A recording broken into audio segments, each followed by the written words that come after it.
Welcome back. It is Tuesday, so that means we get to check in with the unconventional dietitian, Daphne Olivier. Daphne, thank you so much for joining us virtually today.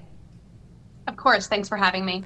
So we're talking today about new guidelines on sugar substitutes that the World Health Organization recently put out. What essentially does this mean for people?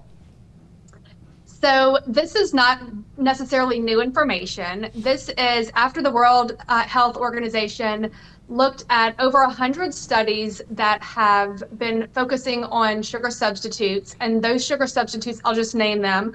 The most common ones would be things like aspartame, which is what is found in Equal, saccharin, sucralose, which is Splenda, and even stevia was included in this. Wow. So stevia hasn't always, been in these studies, but what they found and kind of what we know is that the use of these sugar substitutes does not lead to weight loss. And this has been found in over 200 studies. So this is their guideline and recommendation after looking at all these studies that have been done.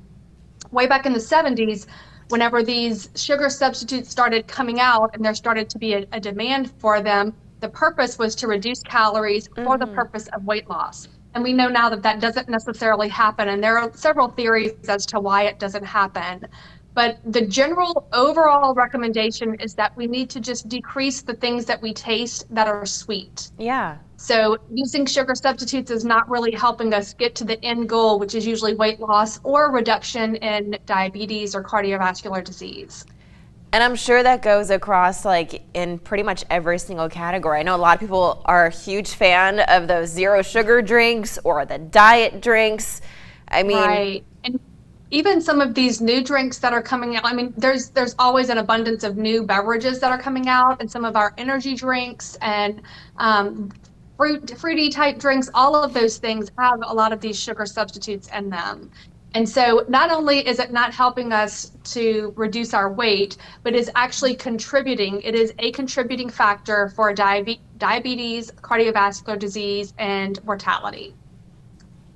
The more you know. The opposite of what we thought. Yeah, I mean, the more you know. I feel like we learn something new, especially because I remember we talked about these sugar substitutes in detail in the past too. So I feel like we're constantly learning something new about this. Yeah, so the downside is that it's kind of infiltrated not just our drinks, but it's in a lot of different foods, from chewing gums to barbecue sauces. I mean, it's found all over the place. So we really need to start paying better attention to the sweetness that we expect food to be. Yeah, and Daphne, we're out of time, but how can people find you?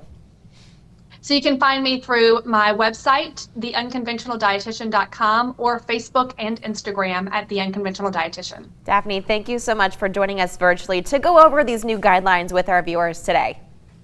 Thank you for having me. Of course, if you at home want to learn more, head to our website, klaf.com. Right now.